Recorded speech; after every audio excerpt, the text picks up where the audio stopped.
আসসালামু আলাইকুম ওয়া রাহমাতুল্লাহি ওয়া বারাকাতুহু। মাই ডিয়ার স্টুডেন্টস, আশা করি সবাই ভালো আছো। আসো আজকে আমরা কিছু এমসিকিউ প্র্যাকটিস করি। আমাদের চ্যাপ্টারের নাম হচ্ছে periodic motion, chapter 8 first paper. তো যাই হোক, এই ফার্স্ট পেপারের পিরিয়ডিক মোশনে কি বলা হচ্ছে? Simple harmonic motion. The characteristics of simple harmonic motion. Motion কোনটা কোনটা দেখো। Motion of the particle is periodic, কথা সত্য। Acceleration towards the displacement of the particle. দেখো, এই ডিসপ্লেসমেন্ট অফ দ্য পার্টিকেল এটা না, মূলত acceleration opposite to the displacement of the particle. দেখো মাইনাস সাইন আছে, a is proportional to minus x. Acceleration is directly proportional to the displacement of the particle. এটা সত্য, displacement যত বাড়ে acceleration তত বাড়ে। তাহলে আমরা এই ধরনের আনসারের ক্ষেত্রে আমরা চেষ্টা করব, যেহেতু দুটো করে অপশন আছে, সবসময় কোনটা ভুল আছে এটা বের করে ফেললে আমাদের জন্য সহজ। তাহলে আমাদের আনসার হচ্ছে 1-3, 1-3 হচ্ছে আনসার। পরের ঘটনায় আসো। Special and significant examples of simple harmonic motion আর, খেয়াল করে, একটা হচ্ছে মোশন অফ ভার্টিক্যাল স্প্রিং। তুমি জানো একটা স্প্রিংকে যখন আমি তুলে দিই তাহলে কম্প্রেশন এক্সপানশন হয়, তাহলে এটা হচ্ছে একটা এক্সাম্পল। ইনস্ট্যান্টানিয়াস মোশন, এটা হচ্ছে instantaneous motion of a body, of any body. It will be rotating, it will be linear motion, it will be car, rickshaw, motor bike, even your speed, anythings, any thing হতে পারে, যে কোনো speed হতে পারে। So that এটা answer না, তাহলে আমরা বুঝতে পারছি এটা কারেক্ট। তাহলে আনসার হচ্ছে আবারও 1-3। এরপর আসো দ্য মোশন, দ্যাট ইজ, এটা পরেরটা হচ্ছে সিম্পল পেন্ডুলাম, এই কারণে এটা হবে simple harmonic motion. Next one হচ্ছে the motion of body inside a tunnel around the diameter of the আর্থ।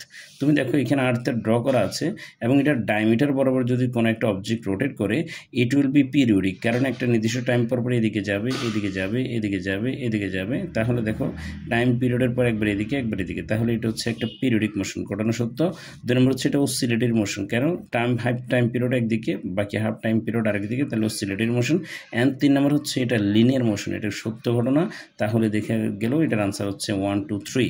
এরপর আসো, read the following stem and answer the question number এত। তাহলে বোঝা যাচ্ছে the figure a body of mass M is moving through the tunnel of the earth. তাহলে এখানে বলছে the type of the motion of the body. এখন দেখো এটা লিনিয়ারও হয়, আবার এটা কি অসিলেটরি হয়। তাহলে এখানে আমরা অসিলেটরির মোশনটা নিব। কেন? আমরা যে চ্যাপ্টারটা পড়ছি এটা মূলত অসিলেটরির মোশনের। আর একটা কথা হচ্ছে এখানে আনসার কিন্তু এটা না, আমি এটা বলছি না, কিন্তু এটা হচ্ছে মোর কারেক্টার যদি বলে আপাতত oscillatory, but B A is the answer কিন্তু। আবার এটা হচ্ছে, খেয়াল করো, মানে সার্কুলার মোশনও বটে, কারণ যিনি কোশ্চেন করেছেন হয়তো এগুলো এতটুকু চিন্তা করেন নাই যে অ্যাকচুয়ালি অপশন দুইটা হয়ে গেছে। ইন দ্য সিম্পল হারমোনিক, এটা কিন্তু সার্কুলার মোশন আবার। তাহলে in the simple harmonic motion acceleration of the body is directly proportional to the displacement. হ্যাঁ, এটা সত্য, অ্যাক্সিলারেশনটা ডিরেক্টলি প্রপোর্শনাল। ডিসপ্লেসমেন্ট যত বাড়বে অ্যাক্সিলারেশন তত বেশি হবে। গুলতি দিয়ে কাউকে কখনো ব্যথা দিয়ে দেখলে ওটা মনে আছে কিনা দেখো। Acceleration is directed towards A fixed point, এটা সত্য। কেন? খেয়াল করো, এই বডিটা দেখো সবসময় ও পয়েন্টে আসতে চায়, এখানে আসতে চায়, তাহলে টুয়ার্ডস সর্বদা ফিক্সড পয়েন্ট ওটে সেন্টারে। এখন যদি পেন্ডুলাম ধরি, পেন্ডুলামও ইকুইলিব্রিয়ামে আসতে চায়। Next one is acting force of is inverse square law. একদম মিথ্যা কথা, কারণ হচ্ছে এখানে ইনভার্স স্কোয়ার ল এর ব্যাপার আসে না। তো অতএব এখানে দেখা যাচ্ছে 1 and 2 হচ্ছে আনসার। তাহলে আমাদের আনসার হচ্ছে A. Inverse square law follow করতে হলে তোমরা যারা খেয়াল করো না, এটা হচ্ছে F is inversely proportional to R square, এরকম কোনো ইকুয়েশন আমাদের এই জায়গায় ছিল না এবং আমরা এটা ফলো করি না। বরং এটা হচ্ছে এফ ইকুয়াল টু হচ্ছে মাইনাস কে এক্স, এরকম কিছু একটা পেয়েছো তুমি। তাহলে দেখা যাচ্ছে F equal to minus K X is the force. তাহলে এক্ষেত্রে তোমার এই যে কথাটা acting force of is inverse square law is wrong. So that the answer is 1 and 2. Which one is not the characteristics of simple harmonic oscillation? নিচের কোনটা simple harmonic অসিলেশনের characteristics না? Displacement of the particle is the function of sign or cosine, এটা সত্য। তারপরে হচ্ছে direction of force towards the equilibrium position, direction of the force সবসময় equilibrium position আসতেছে, এটাও সত্য।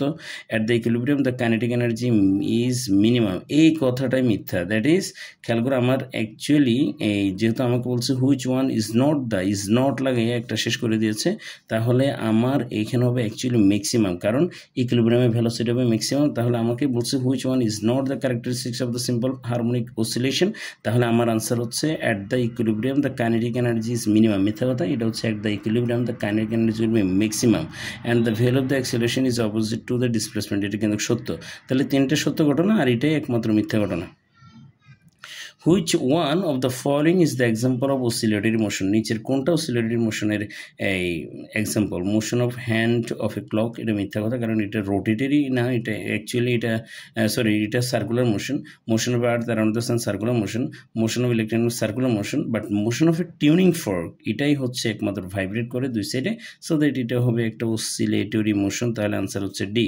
এরপরে দেখো the characteristics of simple harmonic oscillations. Simple harmonic অসিলেশনের ক্যারেক্টারিস্টিক্স কোনটা? মোশন ইজ পিরিয়ডিক, ঘটনা সত্য। Acceleration is directly proportional to displacement, সত্য ঘটনা। মোশন ইজ লিনিয়ার, তিনটাই সত্য। তাহলে আনসার হচ্ছে 1, 2, 3। এরপর আসো নতুন করে আমাদের যে টপিকটা আছে এটা হচ্ছে, হ্যাঁ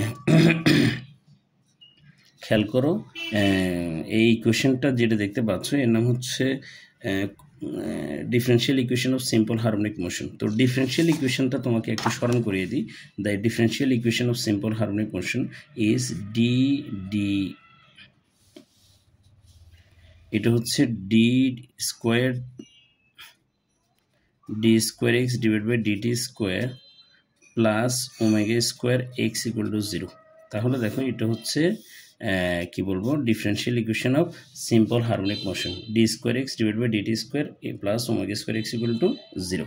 এখন আসো তোমার এখানে এই যে দেখো আমার যে ইকুয়েশন, এটার কোফিশিয়েন্ট কত স্যার? 1, আর এক্স এর কোফিশিয়েন্ট কত? Omega square. এই কথাটা তোমাকে মনে রাখতে হবে। তাহলে এখানে ফিগারে দেখো, if the differential equation of the particle executing simple harmonic motion in SI unit is 2 of D square X divide by D T square plus 32x equal to 0। আমাকে এখানে 1 রাখতে হবে, তাহলে 2 দ্বারা ডিভাইড করো, it will be D square X D T square plus 16x equal to 0, that is D square X D T square plus omega মানে 4 square X equal to 0। Finally you can say omega equal to 4। এখন তোমার এখানে কি বলেছে দেখো, বলেছে which one is the angular frequency? Omega square angular frequency. তাহলে দেখো ওমেগা স্কোয়ার ইকুয়াল টু 4 চলে আসছে, এবং তুমি এখান থেকে ইকুয়েশনটা দেখলে। আবার বলি, দেখো D square x plus DD square plus omega square X equal to 0, এটা হচ্ছে ডিফারেন্সিয়াল ইকুয়েশন নর্মাল। এখন দেখো এখানে কোফিশিয়েন্ট হচ্ছে এক্স, বাট আমার যে কোয়েশনটা স্টেমে দেওয়া আছে এটা হচ্ছে কোফিশিয়েন্ট আছে 2 ডি স্কোয়ার এক্স ডিডি স্কোয়ারের অংশে, আর এক্স এর কোফিশিয়েন্ট হচ্ছে 32, but you have to find out the coefficient for 1। তাহলে 2 দ্বারা ডিভাইড করো, ডিভাইড করলে এরকম ইকুয়েশন আছে, 16কে তুমি 4 স্কোয়ার লিখতে পারো, that is omega equal to 4 radian per second. তো আমরা এখানে দেখতে পাচ্ছি, দেখো which one is the angular frequency, তার আনসার হচ্ছে 4। এরপর হচ্ছে angular frequency of the according to the equation of the 4 এত। তাহলে এখানে দেখতে পাচ্ছ 4 দ্বারা ডিভাইড করো, তাহলে ডি স্কোয়ার এক্স, 4 দ্বারা ডিভাইড করো D square X divide by D T square plus 25x equal to 0, which is 5, that is 5 radian per second. দেখো 25 স্কোয়ার মানে 25 মানে হচ্ছে 5 square, that is 5 radian per second answer. পরেরটা হচ্ছে if the differential equation of the particle executing simple harmonic motion 4 D square X D T square plus 64 D A equal to 0। তাহলে এখান থেকে তুমি বের করতে পারবা, 4 দ্বারা ডিভাইড করলে এটা হচ্ছে 16, তাহলে আবারও 4 হচ্ছে আনসার। হচ্ছে which one of the angular frequency of the equation, এখানে 5 দ্বারা ডিভাইড করে, এখানে হচ্ছে 5 হচ্ছে এটা অনেকটা 536 হচ্ছে, অর্থাৎ তুমি দেখো 180 divide by 5 it will be 36। এমনি 30 হলে হয় তোমার কি বলবো, ঠিক আছে, 30 হলে হয় 150 অ্যান্ড 36 হলে আরও 30, দ্যাট ইজ 36 আনসার। তো 36 মানে 6 স্কোয়ার, আনসার হচ্ছে 6।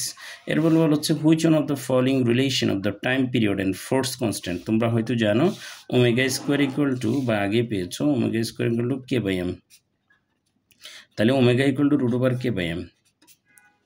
তাহলে তুমি এখান থেকে লিখতে পারবা ওমেগা ইকুয়াল টু, তাহলে 2π/t equal to root over k by m. তাহলে তুমি এখানে লিখতে পারবা t/2π equal to root over m by k. তাহলে তুমি ফাইনাল ইকুয়েশন লিখতে পারছো 2π root over m by k. তাহলে এটা হচ্ছে টাইম পিরিয়ডের, আর ফ্রিকোয়েন্সির জন্য উল্টা 1/2π, that is root over k by m. এই দুটি ইকুয়েশন মনে রাখতে পারো, তাহলে দেখো তুমি ইজিলি পারছো। তুমি দেখতে পাচ্ছ এখানে রুট ওভার এটা হচ্ছে এম বাই কে কোথায় আছে, দেখো এম বাই কে, আনসার হচ্ছে C. Time period of a particle executing simple harmonic motion is then the force constant is directly proportional to the force constant, তাহলে is directly proportional is inversely. দেখো এখানে কি বলেছে, দেখো time পিরিয়ডটা কেমন, time পিরিয়ডটা হচ্ছে T is inversely proportional to root k. তাহলে কি লিখতে পারবো, inversely proportional to the square root of force constant, square root of inversely proportional to the square root of force constant. Answer হচ্ছে D. The reasons of repeated oscillation of the particle of simple harmonic oscillations কোন কারণে হয়, static inertia, restoring force, dynamic inertia. মূলত এটা dynamic inertia and restoring force, static ইনার্শিয়ার জন্য না।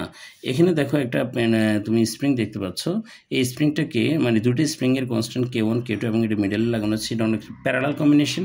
Parallel কম্বিনেশনের ক্ষেত্রে ফ্রিকোয়েন্সিটা মনে রাখো, ফ্রিকোয়েন্সি মনে করে দেখো 1/2π/K/m, আর এখানে K/p/m। এখন দেখো প্যারালালের ক্ষেত্রে কি হবে জানো, প্যারালালের ক্ষেত্রে হচ্ছে K1 K2, প্যারালালের ক্ষেত্রে K1 + K2 হবে। তাহলে দেখো just 1/2π/K1 K2 divide by m, K1 K2 divide by m, কে আছে দেখো এই যে। তাহলে দেখো এটা আনসার হচ্ছে C. A body of mass is moving with simple harmonic motion and it is time period will be. তাহলে এই মাত্র তুমি পেয়েছো time period simple harmonic motion যেহেতু আছে, তাহলে a body of mass is moving with simple its time period will be T equal to 2π√m/k। এই হচ্ছে তোমার সিম্পল হারমোনিক মোশনের আরেকটা এক্সাম্পল। এবার আছে ফেজ নিয়ে আমরা কথা বলি। ফেজ আমাদের পরের গঠন হচ্ছে ফেজ নিয়ে। তো তুমি যদি ফেজ পড়তে চাও তাহলে দেখো ফেজের ব্যাপারটা সামনে যখন চলে আসছে, আমরা এখানে দেখতে পাচ্ছি ফেজ। হোয়াট ইজ ফেজ, বলা হচ্ছে which one of the 2 points are in the same phase. তো সেম ফেজের কন্ডিশনটা তোমরা শুনে রাখো। সেম ফেজ হতে হলে তোমাকে অবশ্যই সেম ফেজের যে ব্যাপার এটা হচ্ছে অবশ্যই 2π হতে হবে। অ্যান্ড সেম ফেজে দেখো পি অ্যান্ড কিউ অর্থাৎ 2π 4π 6π যদি ফেজ ডিফারেন্স হয় তাহলে দেখো 2π আছে একমাত্র কোথায়, ইউতে। পি অ্যান্ড ইউ হচ্ছে সেম ফেজ। ওকে, এরপর হচ্ছে in the figure the ratio phase difference of the points A and C with respect to the point P. P এর রেসপেক্টে এ অ্যান্ড সি এর ডিস্টেন্স দেখো, তোমরা এগুলো এভাবে ক্যালকুলেট করবা। দেখো এ হচ্ছে সি, তাহলে দেখো পি থেকে তুমি একটু কাউন্ট করো, পি থেকে এ ডিস্টেন্সটা কাউন্ট করো। এগুলো এক একটা 90 ডিগ্রি, 1 2 3 4 490 ডিগ্রি মানে π/2। তো π/2 করে মাল্টিপ্লাই করলে কত হবে, 2π। ভালো কথা। সি পয়েন্টের ডিস্টেন্সটা দেখো, অথবা সরি 4π/2, 4π/2 ইজ টু, এখানে সি পয়েন্টে দেখো 1 2 2π/2। তাহলে দেখো এখানে 2π/2, এখানে তাহলে 2:1 আনসার। এরপর দেখো what is the phase difference between points A and B. A and বির মধ্যে ফেজ ডিফারেন্স কত, তুমি দেখো এটা হচ্ছে পাই। তো পাই এখানে আছে আনসার, ইয়েস আছে। এরপর হচ্ছে read the following statement the question. তো what is the phase difference between 2 points O and P. O and P এর মাঝে ফেজ ডিফারেন্স কত, তুমি কাউন্ট করার ক্ষেত্রে দেখো প্রত্যেকটা 90 ডিগ্রি কাউন্ট করো। 1 2 3 4 5 5π/2। তাহলে আনসার কিন্তু 5π/2। কিন্তু একটা সমস্যা আছে, সমস্যাটা হচ্ছে সার্কুলার মোশন। তো তাহলে দেখো 5π/2, এইখানে দেখো এটা হচ্ছে 0, এটা হচ্ছে